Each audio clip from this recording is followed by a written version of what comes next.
Seres humanos, sejam bem-vindos a mais um Conta Aqui, primeiro Conta Aqui de 2024. Alguém pensou, cadê o Bravo? O Bravo sumiu, o Bravo morreu, o Bravo não vai fazer mais podcast? Enganou-se. Lembre-se sempre, o velho leão tá velho, mas ainda é um leão. Peço sempre que você, se inscreve no canal, comenta, compartilha. Fala aí, quem você quer na mesa? 2024 tá só começando. Agradecendo sempre aos estúdios BK. Hoje eu tenho na técnica o João. Fala aí, João! Isso aí, o pessoal fica na curiosidade. Quem é essa voz que o Bravo toda vez... É o Silvio Santos tem o Lombardi, o Ratinho tem o Sombra, eu tenho o João, né, João?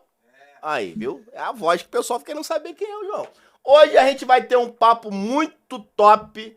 Pedi pra colocar uma música de fundo ali, não conseguiram achar a música, que era uma música do... Tô recebendo com muito carinho meu amigo, colega e parceiro de treino, cara brabo, cara é brabo, meu irmão. Cara, força de rinoceronte. Mas hoje ele vem aqui como o meu querido amigo doutor Gustavo Nutrólogo, acertei? Isso aí, pô. O médico nutrólogo, ele é basicamente o quê? Então, as pessoas confundem muito nutrólogo, né, com nutricionista. Né? Eu sou esse cara que confundo. Exatamente. Aí eu utilizo um exemplo. O nutrólogo, todo nutrólogo é médico. Uhum. E aí, por exemplo, eu vou citar uma situação prática para você entender. Vamos supor que a pessoa chegou e fez uma cirurgia, ela teve que operar o estômago ou o intestino. Uhum. E essa pessoa não pode comer pela boca, porque o intestino lá foi operado e tal. E aí o que acontece? A gente planeja, né, o nutrólogo do hospital, ele planeja essa alimentação por via venosa.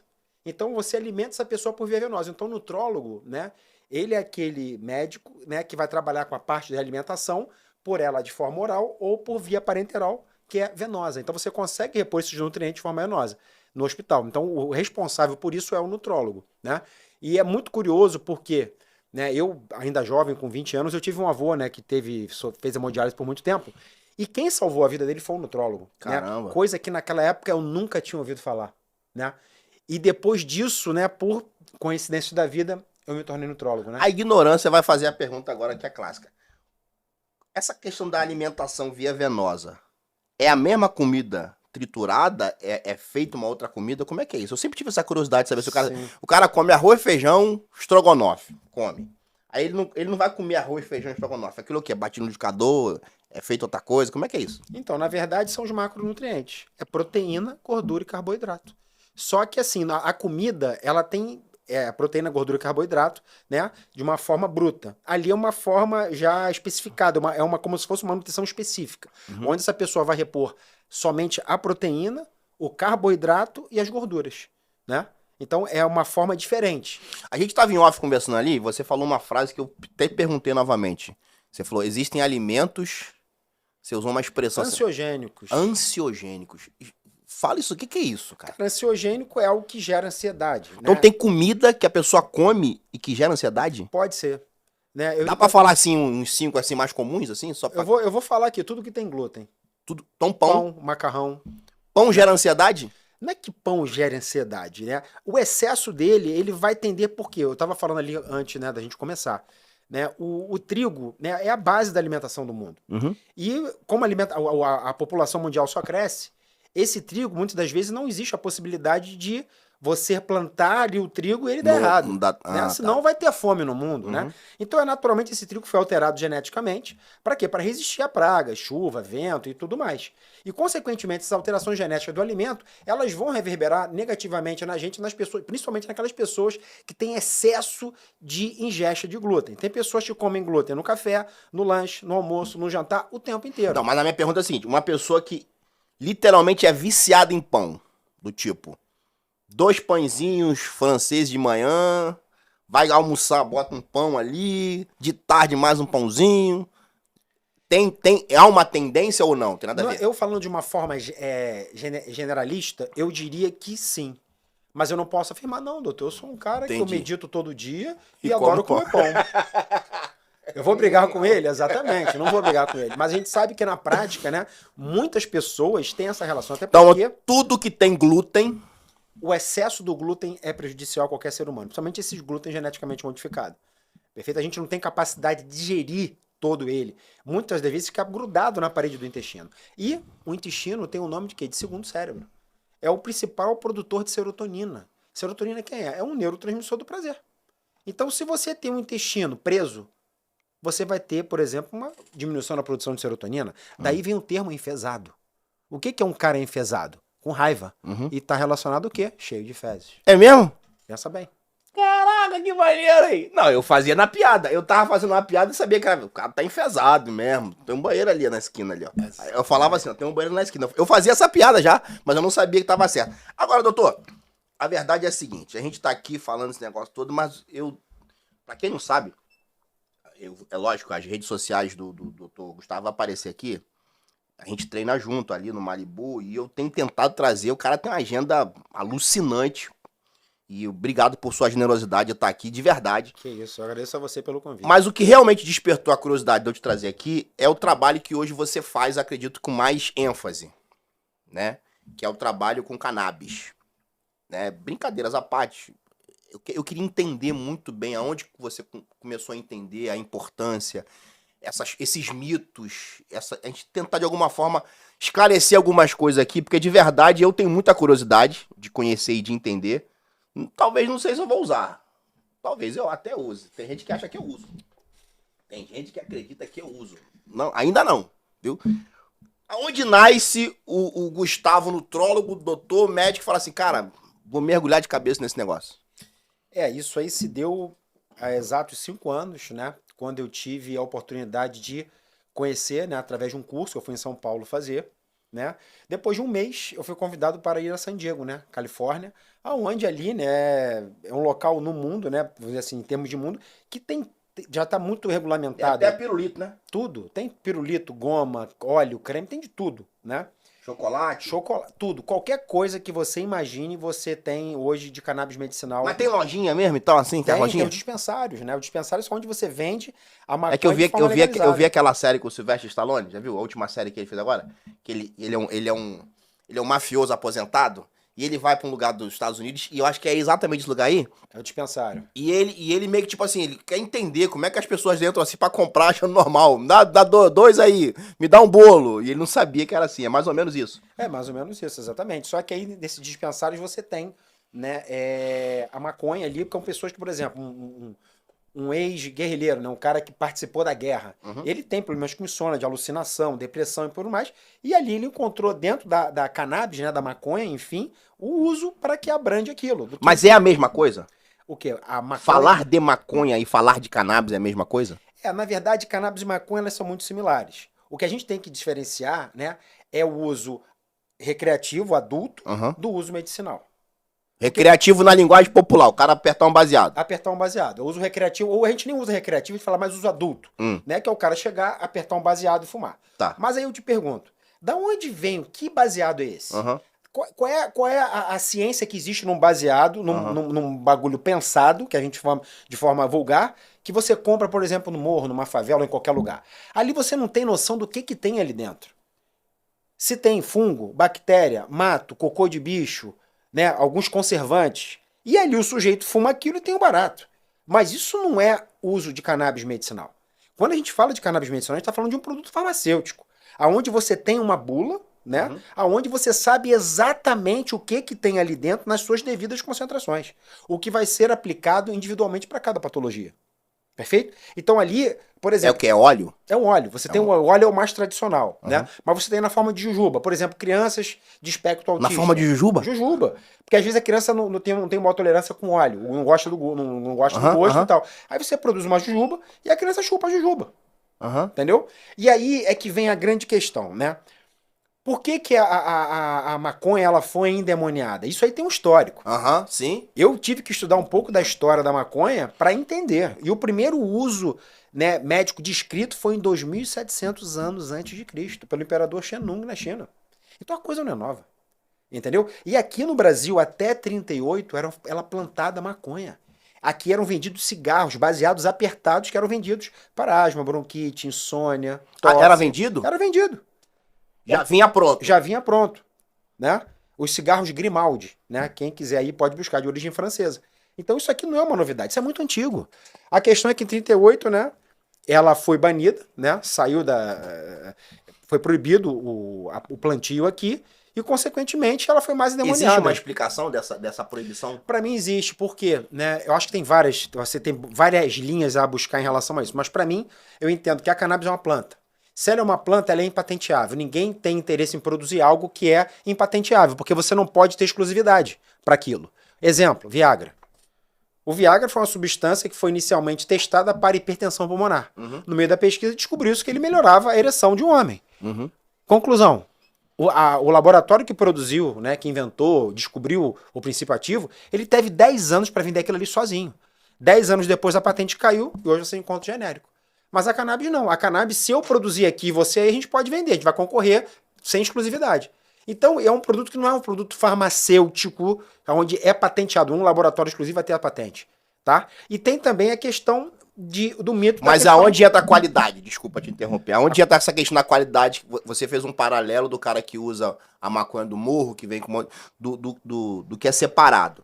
Aonde que eu descubro a qualidade desse óleo e consigo atestar que comprando com tal empresa tem tal qualidade? Como é que é isso? Você tem... Não, agora tá me faltando, tá me fugindo a palavra, né? São 3 letras, que é o... É como se fosse uma bula do medicamento. Né? Ele vem ali especificando todos os canabinoides presentes. E na cannabis medicinal, na planta, são mais de 400 componentes. Ah, é? Mais de 400. Uma folhinha de maconha tem um monte de coisa ali? Na verdade, é a flor dela, né? É a flor. É a flor. Você tem ali terpenos, flavonoides, os canabinoides, que as pessoas ficam pensando só quais são os canabinoides. CBD, canabidiol. Não. A gente tem um CBC, CBN, CBG, THCV, THC, que é o principal, THCA, são vários canabinoides, beta-cariofileno, limoneno, flavonoide, tem um montão de gente ali. Perfeito? Então a planta não é só CBD, nem só THC. É essa jujuba para criança. Qual é a diferença da jujuba para criança do óleo que você com adulto? Quantidade, medida? Depende. É a mesma coisa? Por exemplo, no óleo, você pode ter um óleo com várias concentrações. Um óleo que no frasco inteiro tem 1.000 miligramas, 3.000, 6.000, 10.000, 12.000. Aí você precisa calcular em 1 ml ou em cada gota quantos miligramas tem por gota. Aí você titula a dose para aquela pessoa. Já na jujuba, a jujuba vem com 10 miligramas de CBD, 15 miligramas de CBD. Então você tem que fazer o quê? Titular, fazer conta, para você titular a dose correta para aquela pessoa. Não existe, né, uma coisa que eu também digo em relação ao uso da cannabis, não existe uma posologia, como por exemplo a amoxicilina. Você já usou a amoxicilina com antibiótico, que todo mundo usou. Independente, eu não quero saber se o cara tem 20, 30 ou 100 anos. Vai ser um comprimido de 8 em 8 horas por 7 a 14 dias. Cannabis não. Cannabis você sugere uma dose e vem a cada 3, 4 dias aumentando essa dosagem, avaliando clinicamente o paciente. A pergunta que foi feita em off, eu vou jogar aqui. Há risco da pessoa ficar dependente? Essa questão da dependência é um mito pra mim. Por quê? Você ficar dependente, a gente fica dependente de Coca-Cola.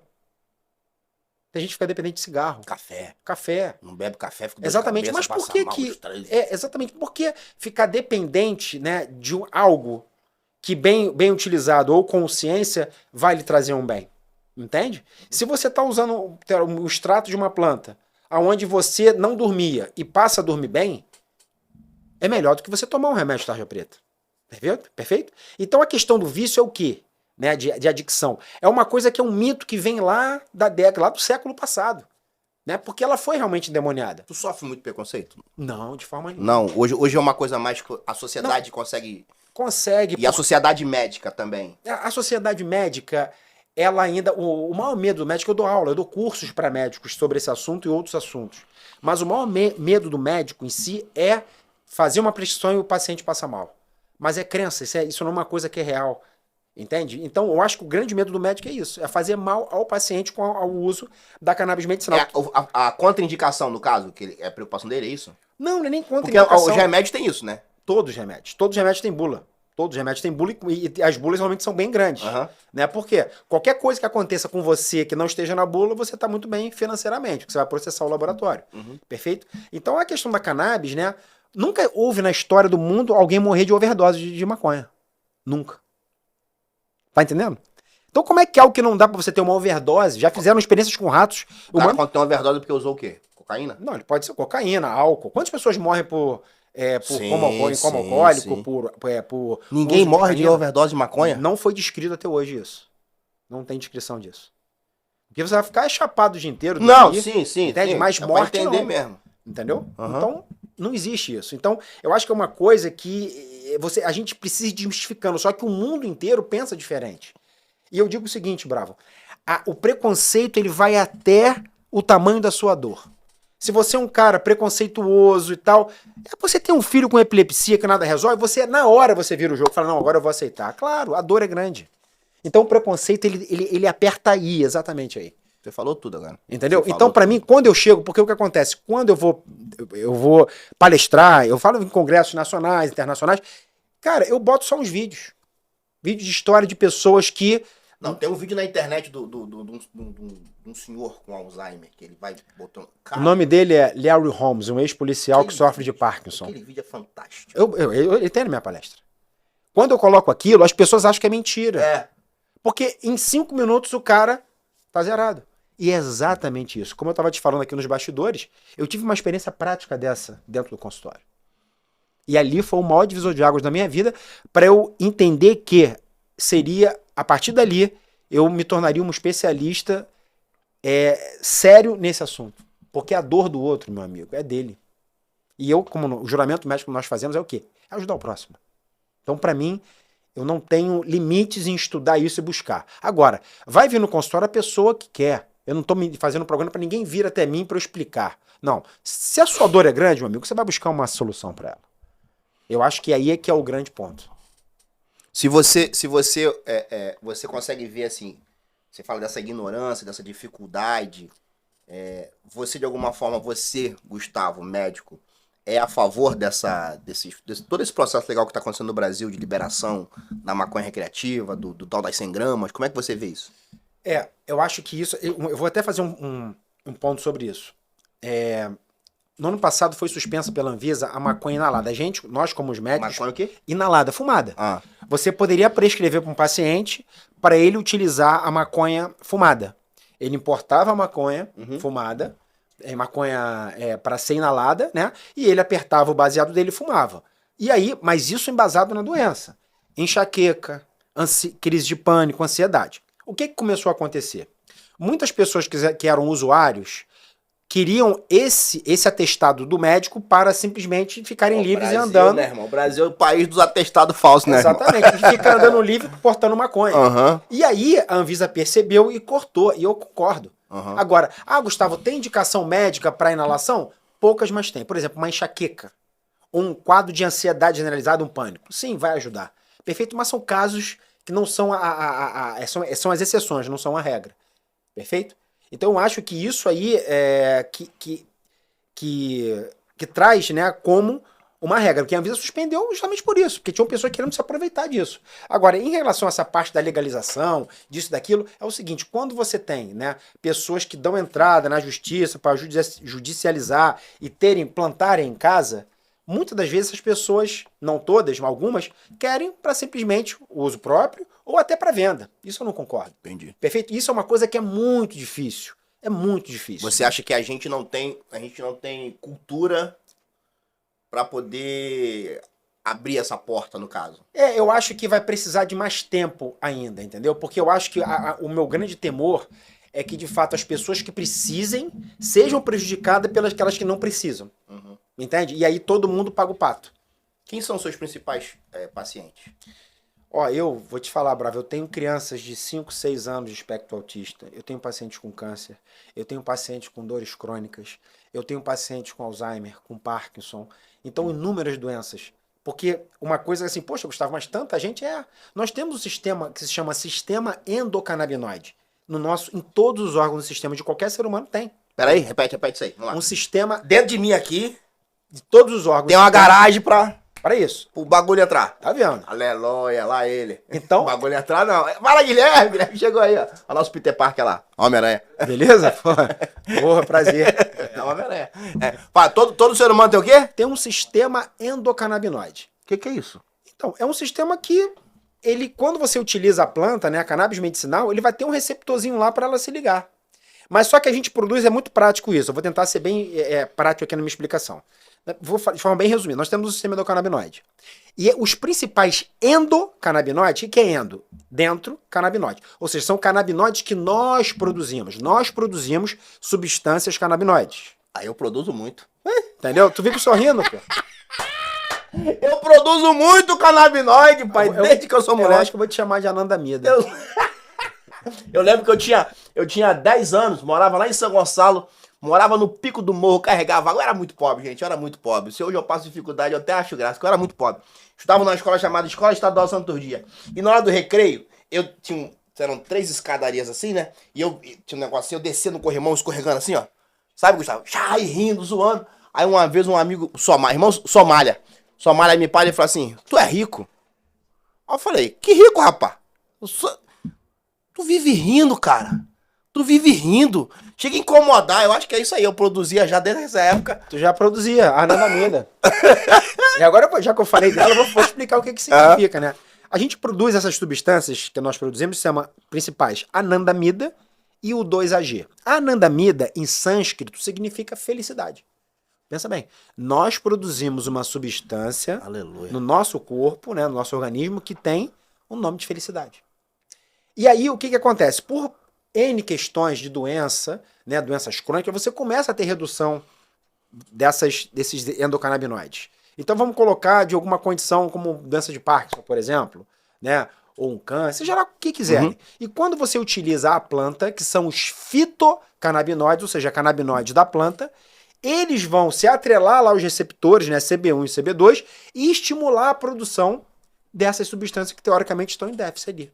Então é uma situação prática que pode ajudar em pessoas que têm algumas condições que principalmente, né, diante da medicina tradicional não consiga ajudar. Por exemplo, um caso de síndromes epiléticas genéticas raras, que são de difícil controle e não consegue controle com nenhum medicamento. Uhum. Tenta cannabis. Ela pode ajudar. E isso foi... Esse aspecto autista que você fala que hoje é uma coisa que tá em crescimento, né? Existe uma explicação? Por que essa geração parece que foi um negócio bum assim? Por quê? No meu entendimento, né, uma das coisas principais a gente chama de epigenética. O que é epigenética? É o meio ambiente. A gente tem um meio ambiente contaminado. Metal pesado, a alimentação, que é toda alterada geneticamente, uma série, água, o ar que a gente respira. E isso, no longo prazo, vai trazendo algumas repercussões como criança de espectro autista. Agora, é uma coisa muito maior. Sim. Não é uma coisa que eu tô colocando uma coisa... E você acredita também que há uma questão do não conhecimento da geração passada, do tipo, existia o autista, mas que as pessoas desconheciam? A gente, com certeza. A gente via, de repente, uma criança, né? Com aspecto autista. A gente tem idade parecida, né? Uma criança agitada, que não conseguia se comunicar, gritava e tal. A gente chamava aquele ali um retardado. Lerdão. Né? Cara, mó lerdo. Mongoloide, lerdo. Utilizavam vários nomes pejorativos. Uhum.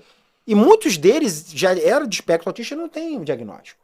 Eu, recentemente, né, vi uma criança, né, do meu meio, né, de pessoas, que a criança já estava com 3 anos, eu olhei e falei, essa criança tem autismo. E a família nem falou nada, cogitou, eu vou falar, não sou eu que vou falar. Então, muitas das vezes, passa batido... Mas ao contrário também, você acredita? O quê? Como assim? A criança não tem um aspecto meio que, tipo... eu não quero ser ignorante na minha fala aqui, mas eu vou acabar sendo. Às vezes, eu percebo que é uma certa comodidade por parte de alguns pais, do tipo, meu filho é autista. Sim. E aí não traz pra alguma responsabilidade, não traz pra algum tipo de envolvimento, tipo, não pratica um esporte, não faz absolutamente nada, coloca o moleque dentro do quarto com o celular e ele vai vendo a vida dele aqui, porque ele é autista. Existe essa comodidade ou não? Muitas das vezes são rótulos, né? Uhum. Às vezes as pessoas se autorrotulam, rotulam o outro com o objetivo exatamente de, ele é isso, ele tem essa condição, então ele... Não. Ele cria uma verdade. Uhum. Ele criou aquela verdade ali. Agora, o diagnóstico normalmente é feito pelo médico. Uhum. Perfeito? Uma coisa que eu vejo hoje de forma exacerbada são os diagnósticos de transtorno de déficit de atenção e hiperatividade. TDAH.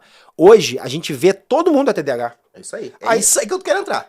Porque, de alguma forma, desculpa, você vende um produto, você vende um especialista, você vende um tratamento, então você acaba colocando uma geração mais doente do que ela já é, para poder, de alguma forma, apresentar uma solução. Exatamente. Só que aí eu te pergunto, vem cá, o seu filho tem TDAH? Tem. Será que perguntaram para ele quantas horas ele fica no telefone? É isso aí. E já perguntaram a quantidade de informações que passam no telefone celular a cada segundo? A pessoa, naturalmente, ela vai ficando mais acelerada. Então ela não consegue se concentrar em nada, porque ela tá ali, metade do dia dela, diante de uma tela iluminada, onde as informações vão passando o tempo inteiro, ela fica num transe ali. É óbvio que a cabeça dela, o cérebro dela vai funcionar na mesma velocidade. E ela não vai se concentrar em nada, ela vai esquecer de tudo. Então, gente, vamos na causa. Isso que a gente está vendo é consequência da tecnologia. Perfeito? Mesma coisa que eu vejo criança levar, ou adolescente levar celular pro colégio. Isso é um absurdo. Isso é um absurdo. Lá no colégio, o meu, ele desde a 7ª série, ele não leva. Ele mexe no celular em período de aula de 8 às 9 da noite. Só 1 hora por dia, tá? E depois o celular no meu A quarto. funcionalidade real do celular para uma criança que vai para a escola, o certo seria, no caso de emergência, liga pro teu pai, né? Acontece uma situação. Exatamente. E não para ele ficar na hora da aula mexendo com o celular, brincando com o joguinho. Essa é uma grande desculpa, porque na verdade a notícia ruim sempre chega rápido, né? É, é verdade, verdade. E o colégio tem telefone, tem pessoas que estão responsáveis por isso. Falou tudo agora. Então não dá pra colocar Não dá dizendo pra colocar. que não tem, cara. Não tem. Isso pra mim não tem cabimento. O jovem hoje tá levando o celular pro colégio. Então, de alguma forma, a gente acaba concordando, mas você tem uma linguagem mais técnica. Você acha que há uma super... como é que fala? Não, o diagnóstico exacerbado de alguns Sobre- transtornos relacionados a... É isso mesmo, todo mundo de alguma forma tem TDAH. Exatamente. Todo mundo que eu falo assim, Todo mundo, é. é um boom, né? É um Que boom, aconteceu. exato. Agora a pergunta que não quer calar, você faz uso da cannabis? Sim, desde que eu comecei a estudar. E por que você passou a usar? Ansiedade. O mundo é ansioso. Tá? E outra, eu tenho o hábito de praticar a medicina que eu uso nos meus pacientes. É o mínimo. Chega um paciente lá pra você, né? Pô, cara, vim aqui fazer um tratamento pra melhorar, emagrecer. Aí ele chega lá diante de um médico obeso. Não é legal. Como é que você vai querer ajudar uma pessoa se você mal consegue se ajudar? Então isso sempre foi a base da minha vida em relação a tudo que eu faço. Tudo que eu uso, eu prescrevo no meu consultório, eu pratico. A propósito, abri um parênteses aqui. Você que todo dia, posta 5K, 7K, 10K. Todo dia tu posta. Mas quando a gente vê, você não tem nenhuma mudança. A barriga continua grande. Como é que uma pessoa que todo dia corre 10K não tem nenhuma mudança no corpo? É estranho isso, né? Total. Né? É o fake news. Você acha que você tá me enganando, mas eu fico lá até curto. Mas você não me engana. Porque não tem lógica. O cara todo dia posta a camisa suada e tal. E tu vai ver a mudança. Não tem uma mudança. A gente pratica esporte. Pelo menos dá uma definidazinha aqui, né? Cresce alguma coisa, diminui. Não muda nada em 3, 4, 5, 10 anos, cara, todo dia correndo. Pelo amor de Deus. Aí você usa. E como é que é esse uso? Não sei Então, se isso pode ser falado, né? Não, pode, claro que pode, cara. E como eu te falei, né? Quando eu comecei a utilizar, eu tive acesso ao óleo. Ao óleo, que são as gotinhas. Você passou a usar porque você estudou ou você passou a usar porque você precisou? Não, como eu te falei, a primeira regra eu falei, cara, se eu tô estudando isso, eu vou usar isso. Até porque eu quero saber como meu corpo vai responder a isso. Primeira coisa. Se eu não tivesse nenhuma queixa, eu utilizaria da mesma forma. Pra eu saber o que de fato aquilo ali fez comigo. Então, meu primeiro pensamento é esse, eu vou usar independente de qualquer coisa. E, quando eu comecei a usar, a primeira coisa que me melhorou... Então, mas foi um médico que te prescreveu? Eu mesmo. Ah, tá. Eu mesmo. A primeira coisa que eu comecei a sentir rapidamente, instantaneamente, foi a melhora da ansiedade. Você diminui a velocidade dos pensamentos. Ah, não, aí deve estar alguém pensando agora, pô, ele deve estar chapado, então. Nada disso, né? Não é isso. O mundo realmente é acelerado. E, na verdade, são os pensamentos que você tem diariamente que fazem com que você fique acelerado. Há 2024 anos atrás, Jesus Cristo parou os discípulos e falou para os discípulos assim, ó, não andeis ansiosos, quanto ao que há vez de comer, vestir.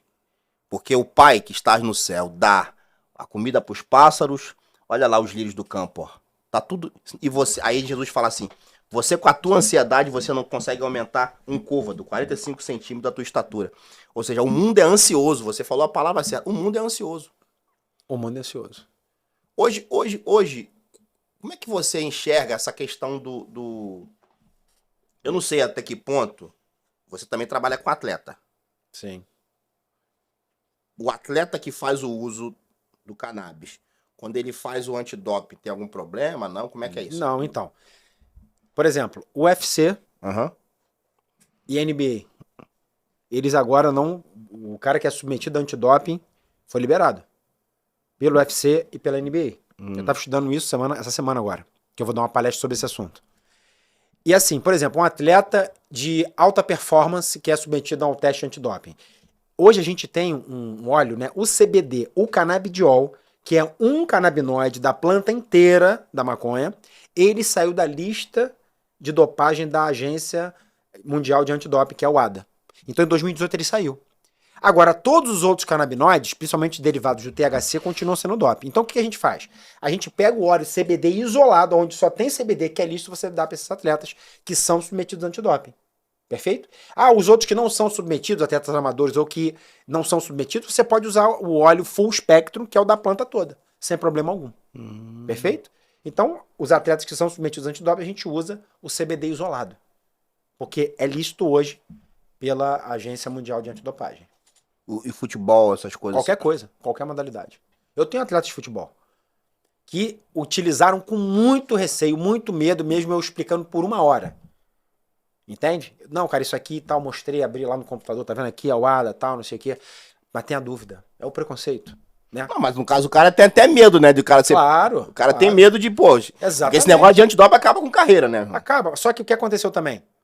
Antigamente, o cara que fosse pego, né, com qualquer substância, ele tomava um gancho de 2 anos. O que aconteceu hoje na UADA? Se o cara for pego em competição, ele toma um gancho de 1 mês. Se ele for pego, né, fora de competição, né, ele pode utilizar como droga social. Entendi. Então mudou. Existe tipos diferentes ou antidoping pra qualquer coisa? É antidoping para qualquer substância ilícita. Porque, tipo assim, exemplo, né? O Anderson Silva, né? Ele foi pego no antidoping e aí ele contou na época uma história que ele usou um produto sexual, cara, e ele ficou bastante tempo sem lutar. Tem o mesmo efeito no organismo o canabidiol, no caso, não? Comparado com o que ele falou que usou? Não, cada droga vai entender. Não, cada droga ela vai ter uma forma de aumentar a performance daquele cara. Por exemplo, o diurético. O diurético é aquele remédio que o pessoal usa para fazer xixi, para baixar a pressão. Então, por que o cara usa o diurético? Ele usa o diurético para urina, né? Que normalmente é feito o teste de urina. Ele desconcentra a urina, né? A urina fica bem... Oh, meu Deus, só me fugiu a palavra, né? A urina, ela sai concentrada. Quando você usa o diurético, essa urina, ela não sai tão concentrada. Então, ela fica bem... fragmentada. Vamos dizer assim, cara, tá me faltando a palavra, mas ela fica de uma forma onde você não consegue pegar nada. Quase água. Água, quase água. E aí, o que acontece? Você não pega nada ali. Então, o cara fala, ó, eu não sei o que você tá usando, mas se você usou diurético, você tá querendo mascarar alguma coisa. Aí o cara, ele é pego por isso. Agora, usou testosterona, ou qualquer derivado, anabolizante, esteroide, ele tá querendo o quê? Melhorar massa muscular, força, resistência. Perfeito? Então, cada droga, por exemplo, um cara utilizou um beta-bloqueador, que é um medicamento para você atuar no coração, diminuir a frequência cardíaca. Um cara que vai dar tiro ao alvo, ele precisa estar muito concentrado. Então, ele utiliza um beta-bloqueador. Entendeu? Então, são corticoide. Agora entrou. Entende? Então, cada droga, ela vai atuar de uma forma. Mas pro exame antidoping é só considerado não necessariamente o que é. Então, você acabou de falar do diurético agora aqui. O cara tomou diurético, mas nem usou nada. Ele só tomou diurético. Mas aí ele vai entender que ele está usando alguma coisa e está mascarando o exame. Entendi. Entendeu? Então, ou seja, cada substância tem uma lista enorme da agência, né, de todas as substâncias que não podem ser utilizadas. Entende? Então tem muito atleta que entra sem saber. Às vezes usa um corticoide, um outro medicamento sem saber e é pego no exame de antidoping. Por que o antidoping? Porque o antidoping agora ele é feito de surpresa. Mesmo o paciente, ele precisa, né, o atleta precisa dizer, onde é... Tu tá falando, desculpa, tu falou aqui, eu tô me lembrando do Maradona. Na Copa de 90. 90, sim. Ele saindo de mão dada com a menina assim, rindo assim. Aquela cena é clássica. Clássica, cara. Foi clássica. Foi isso mesmo, foi de surpresa. Foi de surpresa, porque antigamente era pré-competição. Mas aí, cara, né? O cara então, se... exatamente. Hoje ele precisa dizer onde ele tá, pra onde ele vai viajar, dar todo o roteiro dele pro cara chegar lá no dia, ó, tô chegando aqui. O próprio, eu tenho atletas, né, que eu já vi, eu tava no treino, assistindo o treino dele, daqui a pouco chegou o cara lá da agência. Aí ele falou, aí doutor, vou fazer xixi agora. O cara chegou lá com tudo certinho pra fazer. Então, são os dopes surpresa que são feitos. O produto em si, o óleo, o processo é feito igual remédio homeopático? Não. Vocês encomendam? Já vem pronto? Como então, é que é isso? Hoje o que acontece? A gente tem o óleo, né?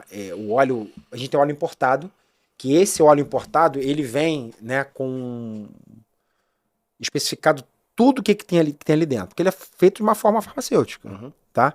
Já, por exemplo, o óleo de associações... O Brasil já faz isso, não? Não, esse não. A gente tem óleo de associação. A associação que a gente tem são óleos que essas associações ganharam autorização do governo para plantar maconha e extrair o óleo, tá? E aí eles produzem óleo para a sociedade, para pessoas que dali da área dela, que precisam, que tem alguma condição. Só que esses óleos ainda não existe ainda uma capacidade de saber exatamente o que tem ali dentro nas suas devidas concentrações. Perfeito? São óleos que são mais baratos que os importados. Se bem que os importados vêm descendo muito de valor pela concorrência. Antigamente, pô, eram 5 mil reais um óleo, 3, 4 mil reais. Hoje, você tem óleos aí que você encontra de 300 a R$ 1.000. Então tá muito melhor. Quem é o fornecedor? Estados Unidos? Não, tem de todo canto. Existe o melhor de todos? Não tem Não melhor. tem Porque isso. são produtos farmacêuticos. Eu diria que todos funcionam. Agora, você tem... Eu procuro utilizar os que eu tenho melhor resposta. Que o paciente me refere, eu falo, cara, esse aqui tá dando muito certo com meus pacientes. Entende? Então eu procuro ter isso. Mas normalmente são produtos... E esse veio da onde? Esse que é Estados Unidos. Estados Unidos. Estados Unidos. Mas tem da Europa, né? Tem vários produtos da Europa. Hoje o mundo inteiro produz, só aqui no Brasil ainda que tem essa legislação ainda que está em movimento para isso. Tu acha que vai chegar a esse ponto? Eu acho, cara. Eu acho que a cannabis ela veio para ficar. Veio para ficar porque não tem como.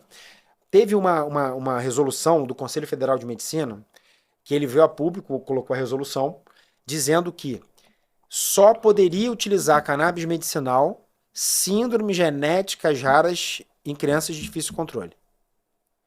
Aí colocou. Todo mundo desceu o pau. Por quê? O cara que tinha Parkinson usava, que tinha Alzheimer, que tinha autismo, que tinha câncer, que tinha dor crônica. A sociedade veio forte em cima. Porque como é que eu tô bem usando a planta? Eu não tenho nenhuma dessas condições aqui. E eu tô bem. Eu vou ter que parar por isso? Todo mundo veio. 10 dias depois, eles retiraram essa resolução. A resolução caiu. E aí, simplesmente, houve esse gap, entendeu? Mas é uma coisa ainda reconhecida pontualmente pelo Conselho, né, de Medicina. Uma pessoa que usuária da maconha, ela fuma lá o baseadinho dela, tal. Que ela compra em qualquer canto. Qualquer canto. Beleza. Se ela conhece o óleo, ela tem uma tendência a, tipo, abandonar aquela prática e ser cuidada, tratada com o uso do óleo ou não? Uma vez que fumou, vai querer fumar sempre. Tem muitos pacientes que hoje estão vindo com essa proposta. É? Só que o que acontece? O que o cara tá fumando, ele nem sabe que ele tá fumando. Ele fuma, ele diz que tem um barato. E normalmente quem dá o barato é o tetraidrocannabinol, que é o THC.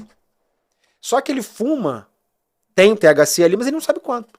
E ele tem um barato. Então, para esse tipo de pessoas, né, você vai ter que buscar, né, tentar entender essa fisiologia dele e buscar um óleo que seja mais rico nesse canabinoide, que é o THC, para justamente suplantar. Porque se ele está fumando algo que ele nem sabe o que é a origem, aquilo ali, a maconha dá câncer de pulmão. Claro, esse tipo de maconha vai dar câncer de pulmão, mas não é a maconha, é uma maconha que não é maconha. É algo que o cara compra em algum local, que você não sabe o que é aquilo nem de onde vem.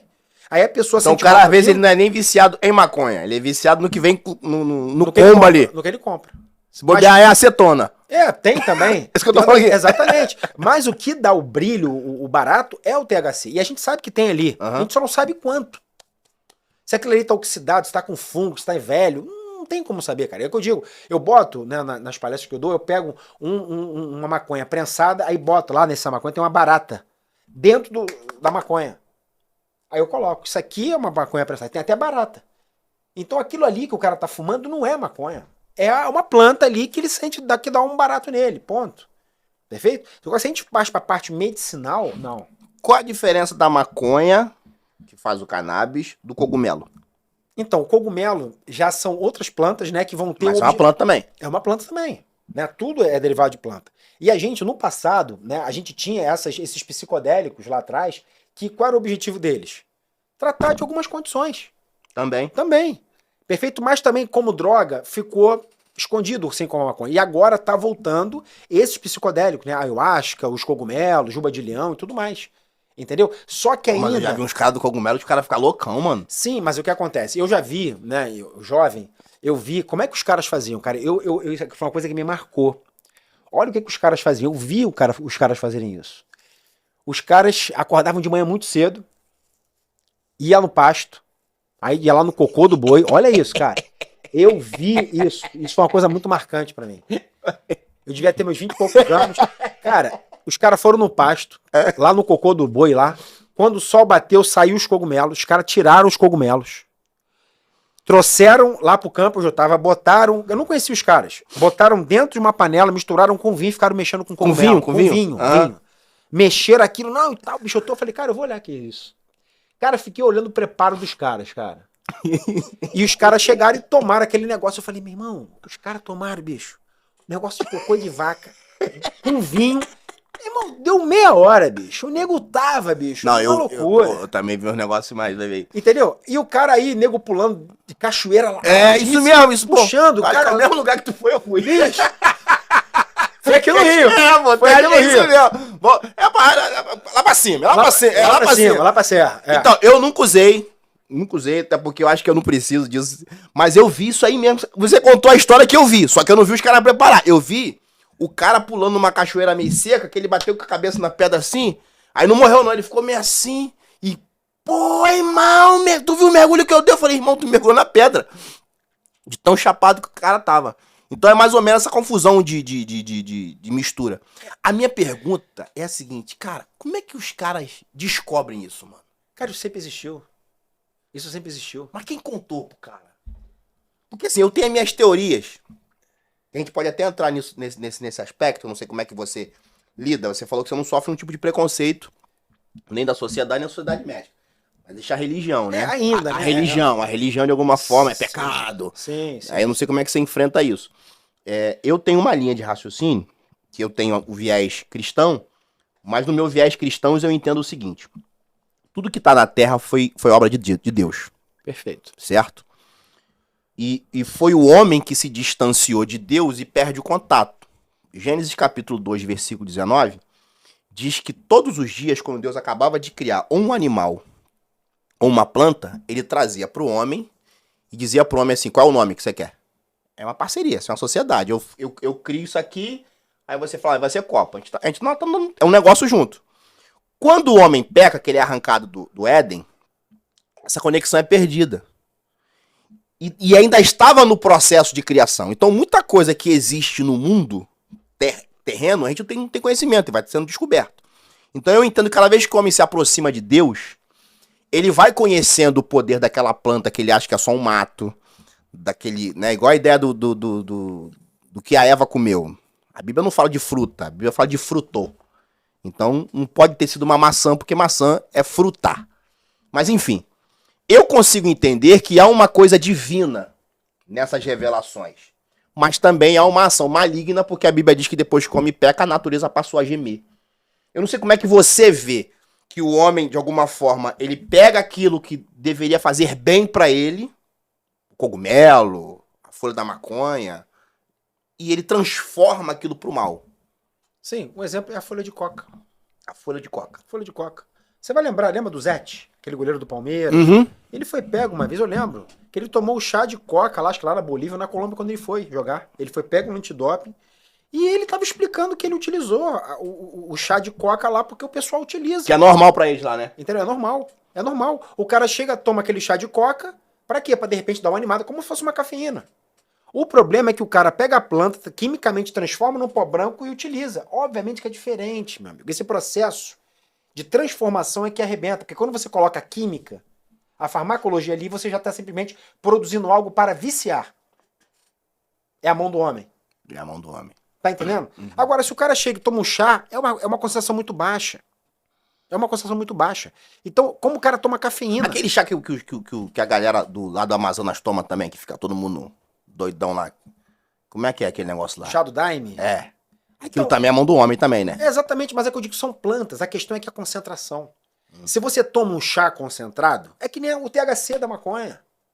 Se você, o que eu digo, eu costumo dizer o seguinte, o THC, que é o canabinoide que normalmente dá o barato, ele em dose baixa ele é ansiogênico, em dose mais alta ele pode ser, ele em dose baixa é ansiolítico, ele é uma coisa que diminui a tua ansiedade.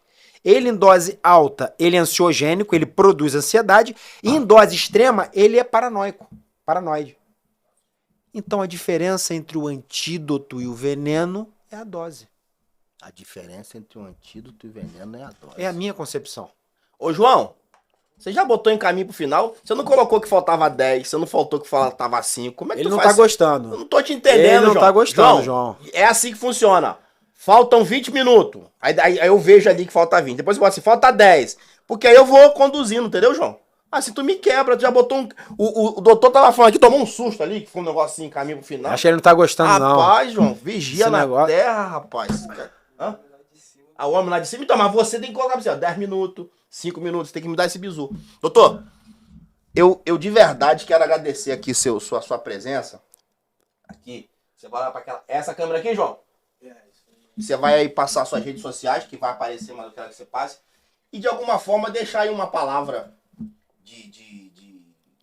Você falou uma frase que eu achei muito bacana. Eu atendo quem me procura. Achei legal isso. Você não fica fazendo aquela propaganda. Não. Tem a solução pro teu problema, igual os coaches querem vender, né? Exatamente. Eu sou a solução. Mas de alguma forma, a Bíblia vai dizer que a ignorância é que mata a galera. Por faltar conhecimento que o povo é destruído. Tá escrito isso. Então, de alguma forma, assim, deixa algum alerta. Cara, né, mais ou menos o que a gente conversou agora há pouco aí, tem gente se destruindo no tarja preta e acha que, de repente, não conhece. Que há uma outra possibilidade. Exatamente. Não é isso? Não, com certeza. Então, essa câmera pro senhor aí. Rede social, se tem algum curso que você vai fazer, alguma coisa que você faz pela internet, fica à vontade. Tá, eu vou iniciar falando do que você colocou, né? A gente tem uma diferença muito grande entre o certo e o fácil. O fácil, se você diante de um quadro de ansiedade, é muito mais fácil você chegar e tomar um comprimido. Mas e o certo? O certo ou o fácil vão resolver. A questão é que o fácil vai te trazer em algum momento algum problema. O certo é você ter a certeza que você vai resolver aquela questão. Então, para você resolver, por exemplo, um quadro de ansiedade, você pode tomar um remédio ou uma busca interior da causa que te traz isso. Se você passa muito tempo no telefone, se você é uma pessoa que faz 1000 coisas ao mesmo tempo, procure respirar, procure simplesmente, né, abrandar os seus pensamentos. E aí isso é um bom início. E mudar o seu estilo de vida, olhar para o seu prato, que a gente é o que a gente come. Então são mudanças que não são para serem feitas em uma semana e um mês, mas para a vida.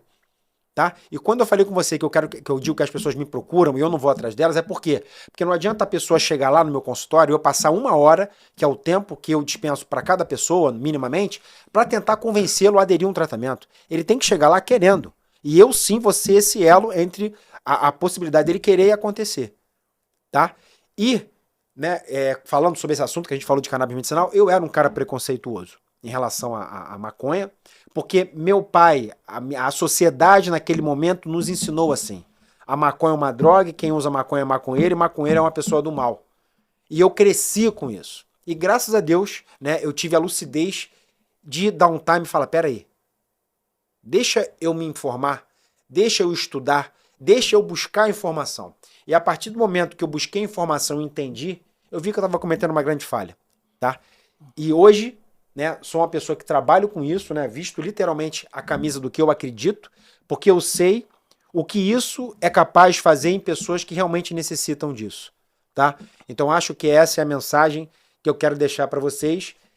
Busquem a informação de uma fonte segura. E não uma só, mas 2 ou 3 ou 4 ou 5, para você realmente ter base na sua colocação.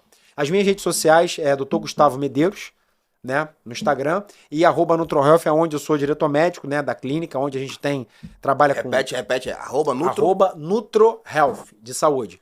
Onde nós temos, né, serviço com nutricionistas, com psicólogos, fazemos bioimpedância e uma análise da composição corporal, fazemos um trabalho bem completo em pessoas que de fato realmente querem ajuda para uma mudança do estilo de vida de uma vez por todas. Eu sempre termino o podcast aqui, o Conta Aqui não tem um viés religioso, mas eu carrego o princípio bíblico, eu sempre termino com algum pensamento bíblico e não trago nada anotado. À medida que a gente vai conversando, eu me permito receber de Deus uma direção. E eu me lembrei de que quando Cristo olhou para todo mundo e falou o seguinte: se os teus olhos forem bons, todo o teu corpo terá luz. Se teus olhos forem maus, todo o teu corpo está em trevas. A capacidade de entender alguma coisa como ruim ou boa sempre é da parte de quem olha e não daquilo que é. Então a gente hoje precisa conhecer sim sobre a cannabis e entender que existe sim mais um viés de possibilidade e não ficar apenas tolhido a uma informação. Sobre fazer mal, tem gente que consegue pegar a Bíblia e fazer mal com a Bíblia. Eu sempre digo isso. Quem inventou o fósforo, cara que inventou a caixinha de fósforo lá com o palitinho, quando ele não inventou pra ninguém incendiar a casa, pra ninguém incendiar a carne, ele inventou pra ser uma ação de resolver um problema ali, né, de fazer rapidamente. O cara que fabricou a faca, ele não fabricou a faca pra você esfaquear alguém. Ele inventou a faca pra você cortar uma carne, cortar uma fruta. Então é o outro que vai fazer com aquele produto, com aquele material, bem ou mal. Que a gente possa ter conhecimento, aprendendo sempre. Valeu, João! Obrigado ia falar didático técnico, quase que eu sou cancelado. Estúdio BK, meu amigo Bruno Bonfante. Vamos conhecer a cannabis. Até o próximo Conta Aqui, valeu!